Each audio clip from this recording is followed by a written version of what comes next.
الله العظيم.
Oke teman-teman, Assalamualaikum warahmatullahi wabarakatuh. Welcome back to Scarer. Jadi malam ini teman-teman, aku solo camping di sebuah pulau kosong. Pulau ini nggak ada penghuninya, ya cuman hutan-hutan teman-teman. Dan di pulau ini itu ada cerita-cerita horor, ada kejadian-kejadian mistis. Jadi pada malam ini teman-teman, ini aku menginap di sebuah pulau yang dimana pulau ini berada masih di daerah Kalimantan. Dan di pulau ini teman-teman, dulunya itu ada semacam kayak pemakaman-pemakaman gitu, cuman nggak tahu makam siapa dan dari kapan. Dan setelah sering abrasi laut, air juga kadang-kadang bisa masuk ke tengah-tengah pulau ini teman-teman. Jadi semakin lama pulau ini itu kayak terkikis, dan makam-makam itu tadi kayak entah gimana ya teman-teman, terkikis, abrasi atau gimana. Itu tengkorak-tengkoraknya itu pada udah ke dataran teman-teman. Jadi mungkin pasirnya emang udah kegerus dan emang kuburan lama teman-teman. Jadi tengkorak-tengkoraknya itu berserakan. Dan aku juga sebenarnya pengen ngerekam tadi sore, cuman yang pertama nggak sempat, udah keburu gelap. Dan yang kedua teman-teman, aku mikir lagi kalau aku rekam itu tengkorak-tengkorak, takutnya kena ya dolar kuning teman-teman. Bahayanya itu teman-teman ya, karena kadang hal-hal begitu sensitif. Nah jadi gue nggak ambil itu. Sebenarnya gue masih bisa ngerekam buat malam-malam, gue bisa kesana buat ngerekam ya tulang belulang itu. Cuman gue mikir kayaknya nggak usah deh, daripada gue jauh-jauh capek-capek kesini terus nggak ada hasil apapun gitu loh. Jadi ya udah, gue nggak mutusin untuk ngerekam itu. Tapi ada kejadian-kejadian mistis di sini men, dimana ada beberapa kali orang yang mencoba ke pulau ini itu katanya pasti disamperin sama kayak manusia, cuman nggak tahu datangnya dari mana, perempuan. Dan ya kadang menampakkan wujud, bahkan mendekat. Bahkan ada teman-teman yang berusaha ke pulau ini itu dia duduk di samping, sampai duduk di samping men. Dan orang itu udah kaku, nggak bisa bergerak, katanya badan nggak bisa bergerak. Kalau lihat dia, sosok perempuan ini kalau udah mendekat lihat dia, itu badan kita nggak bisa gerak, kaku, nggak bisa ngomong malahan. Dan sering juga kejadian orang kalau malam-malam itu dari tengah laut teman-teman mau pulang, ngelewati pulau ini pasti menghindar ke jalur tengah teman-teman. Meskipun ombak lumayan deras lah, gelombang lumayan deras di tengah, orang lebih memilih lewat tengah daripada lewat samping pulau ini teman-teman. Karena apa? Itu udah sering kejadian katanya orang yang lewat malam di samping pulau ini, nanti di pesisir pulau di antara pohon-pohon, perempuan ini bakalan muncul kayak minta tolong. Bukan kayak minta tolong ya, kayak mau ikut gitu loh. Pokoknya tangannya melambai-lambai kayak mau minta ikut gitu loh. Itu udah sering, bahkan orang-orang di sekitar pesisir sana itu udah tahu pulau ini berpenunggu men. Berpenunggu, berpenghuni, bahkan sering ya muncul begituan, apalagi lewat di malam hari. Nah ya desas-desusnya ada sih yang cerita, katanya sih ya, tapi katanya nggak tahu juga pasti atau enggak. Dulu ada orang yang sempat datang ke pulau ini, terus melihat tengkorak-tengkorak begitu, tertarik dan dibawa pulang. Entah tujuannya dibawa pulang untuk apa ya, entah dijual, entah untuk properti, entah untuk suatu ritual atau apapun lah. Cuman sempat dibawa pulang teman-teman. Nah sejak saat itu penunggu pulau ini gak suka, marah. Setiap ada orang yang datang itu marah. Dan bahkan perempuan yang muncul, yang setiap orang masuk ke pulau ini itu mendekati, itu sosok yang katanya penunggu di pulau ini. Dan dia nggak suka ada manusia di sekitar pulau ini teman-teman. Ada juga yang berpendapat sosok wanita itu adalah orang yang tengkoraknya itu diambil. Jadi dia semacam penasaran gitu loh teman-teman, sama badannya yang udah nggak ada, nggak utuh gitu loh. Nah jadi mendengar cerita itu, gue penasaran dan gue camping ke pulau ini jauh-jauh. ini sebenarnya jauh banget dari tempat gua untuk menuju ke sini itu teman-teman perjalanan 2 hari full. Di perjalanan gua naik bis segala macem hingga gue sampai ke pulau ini, dianterin sama bapak-bapak dan gue dijemput besok pagi. Bapaknya pun gak ikut. Gue sampai diwanti-wanti, lo yakin mau nginap? Gak kenapa-kenapa? Iya pak, aman aja, tenang aja, gak apa-apa pak. Ya udah, risiko kamu yang tanggung ya, saya cuman antar. Yang penting kamu bayar sama saya, ya udah. Itu urusannya saya udah nggak tahu. Oke pak, aman pak.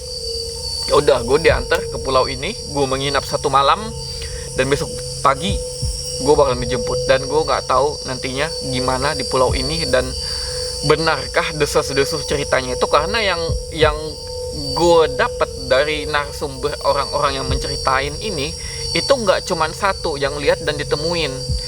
Gue tanya-tanya lagi, ternyata lebih dari 3 orang. Dan gue mikir lebih dari orang mungkin bukan halu ya, atau memang ada penunggunya, atau memang bagaimana gitu loh. Gue coba untuk camping di sini malam ini dan ya kita cobalah teman-teman pada malam ini. Tadi ya kondisinya kayak gini.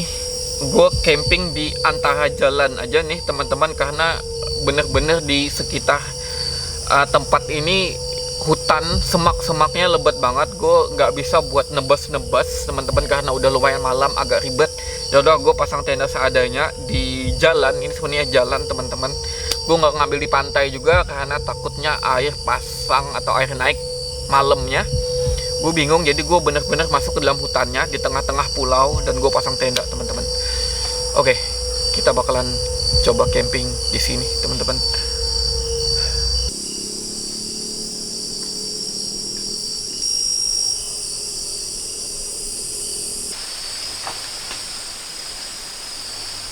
Jadi teman-teman, malam ini aku nggak bakalan masak seperti biasanya, karena kemarin di perjalanan jauh di pesawat kecil juga itu aku lewat pesawat perintis teman-teman. Jadi pesawat kecil, menaiki pesawat kecil yang cuman muat beberapa orang doang, dan di pesawat itu nggak boleh ada bagasi kita bawa tabung gas dan lain segala macam. Itu nggak bisa teman-teman. Jadi makanya aku nggak bawa perlengkapan kompor, nggak bawa perlengkapan masak.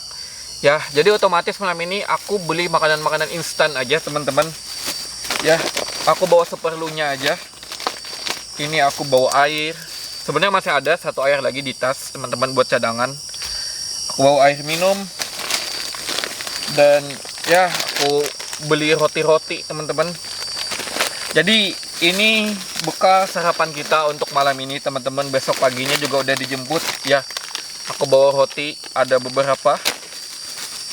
Dan aku bawa apa lagi ya?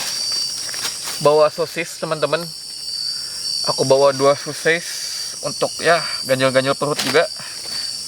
Ya sisanya rokok teman-teman. Udah. Jadi malam ini mungkin kita cuman ganjel perut sama roti sama sosis teman-teman. Sisanya ya udah. Kita cuman nyebat, nggak ada kopi. Ya, semoga gak ngantuk atau gimana teman-teman ya. Setahu gue sosis ini bisa langsung dimakan kan? Udah matang kan? Oh ya benar teman-teman. Tinggal dimakan, udah mateng.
Goyang sendiri loh.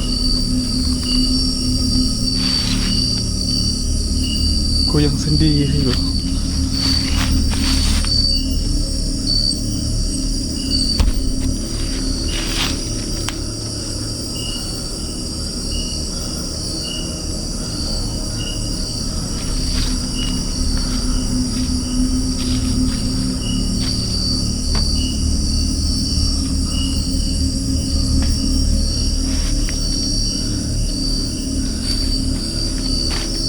Nggak ada tali loh, nggak ada dikasih tali loh. Goyang bener, goyang sendiri tenda gua.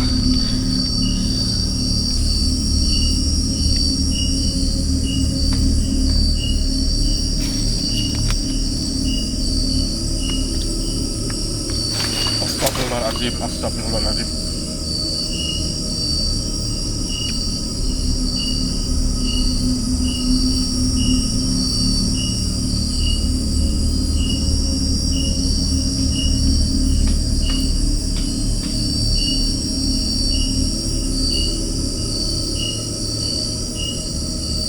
Ini bener-bener tenda gua kayak diganggu. Tenda gua digoyang beberapa kali deh tadi.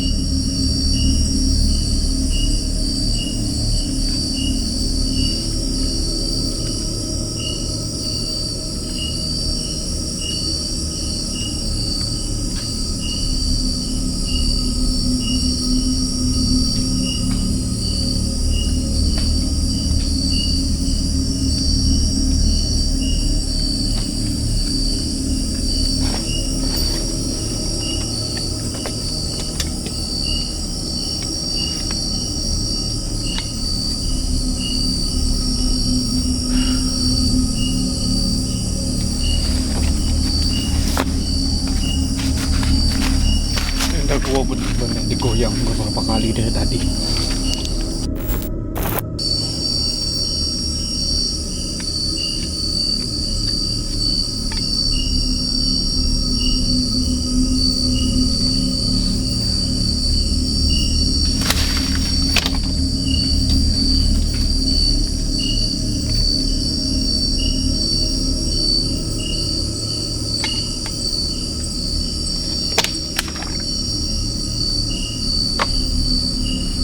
Air jatuh men, padahal nggak ada apapun.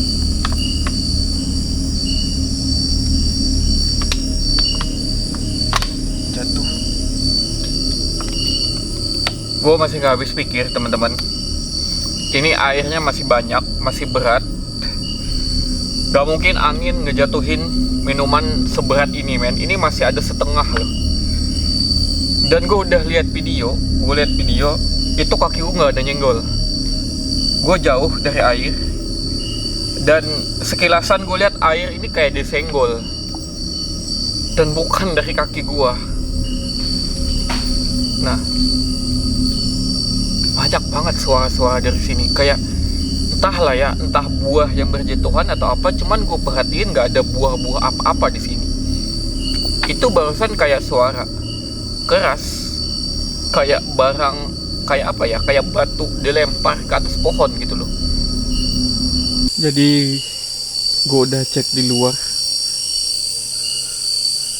beberapa kali men. Ya, kondisinya kayaknya hutan ini atau pulau ini bener-bener aneh menurut gua.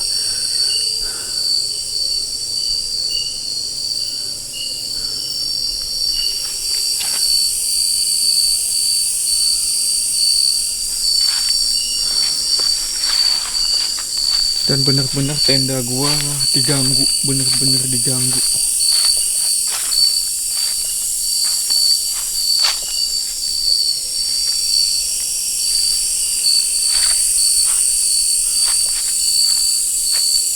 Gak habis pikir gua.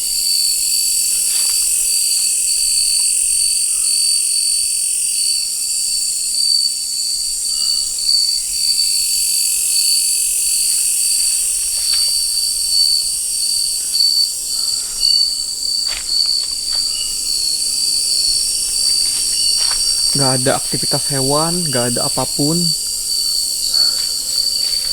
Ya, tapi eksistensi di sekitar tenda gue bener-bener aneh. Barusan gue kayak lihat cahaya di situ.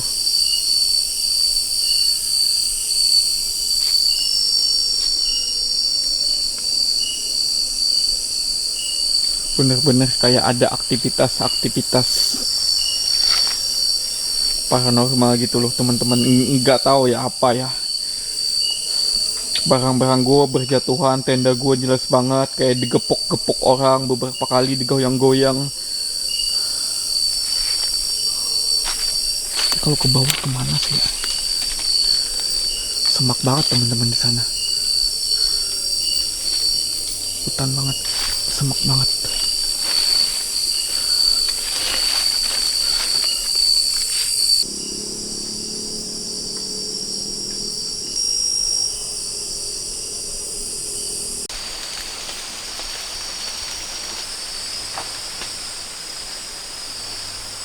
Jadi ini udah mendekati jam 12 teman-teman, dan suara-suara di sini tuh udah nggak kehitung lagi banyaknya.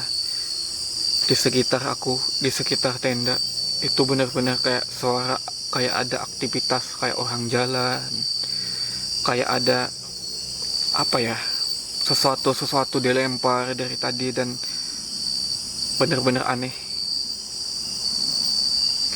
Ya, selama yang penting nggak khawatir, nggak usah gelisah atau gimana, karena semakin aku gelisah mungkin bakalan semakin membahayain teman-teman. Walaupun ya bener ada rasa takut gitu loh, tapi ya kalau kita makin takut, ya lari kemana juga gue bisa di tengah pulau kayak gini.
Dia jalan masuk ke dalam hutan, bener-bener sosoknya kayak manusia, perempuan, kayak diceritain orang, baju kumal dan kulitnya pucat banget, pucat kertas.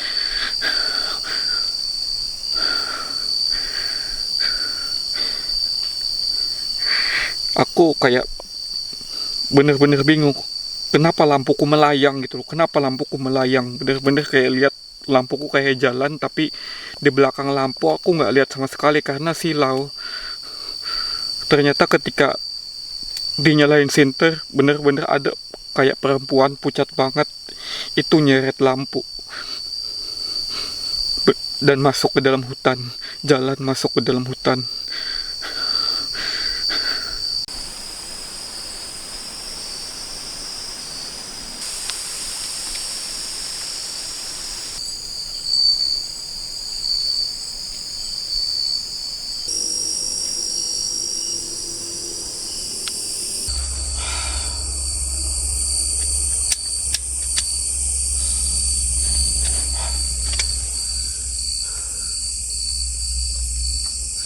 Ini lampu mesti diambil teman-teman. Itu satu-satunya pencahayaan sampai pagi. Kalau semua lampu ini habis baterai atau mati, gue nggak ada apapun. Kalau nggak hemat lampu itu juga masalahnya. Kalau lampu ini habis, gue bisa ganti sama lampu itu gue nyalain lagi. Gue takutnya nggak sampai pagi, ini mati, itu mati, gue gelap, nggak mungkin di sini gue gelap.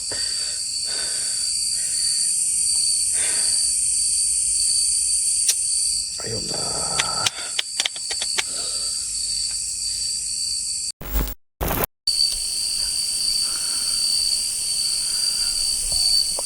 Gue benar-benar mesti ambil itu lampu.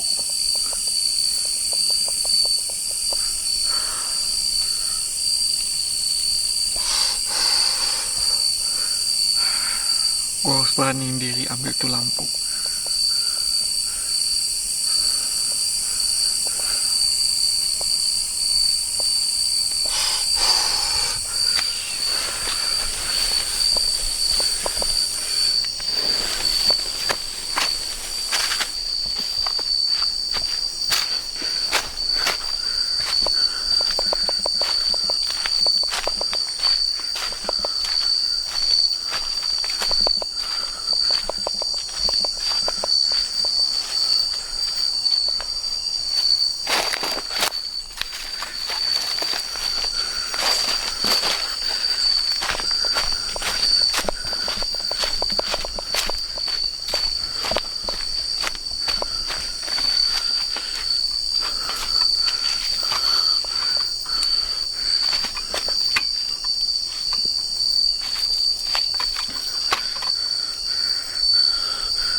Gue nggak bahasa tenang banget kalau di luar gelap begitu, nggak ada lampu apa-apa.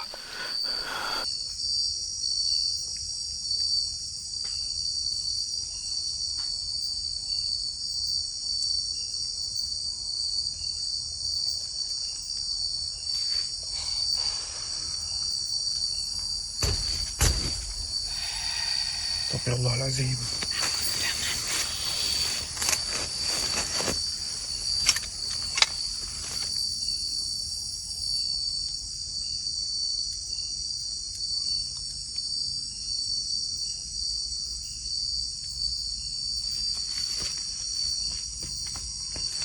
Woi, pinggir.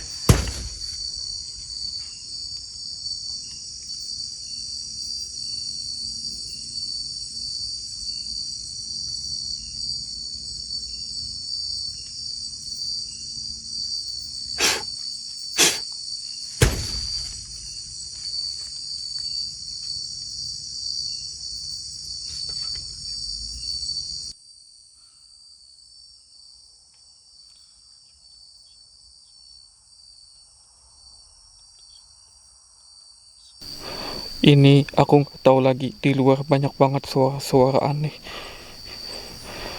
Banyak banget suara-suara.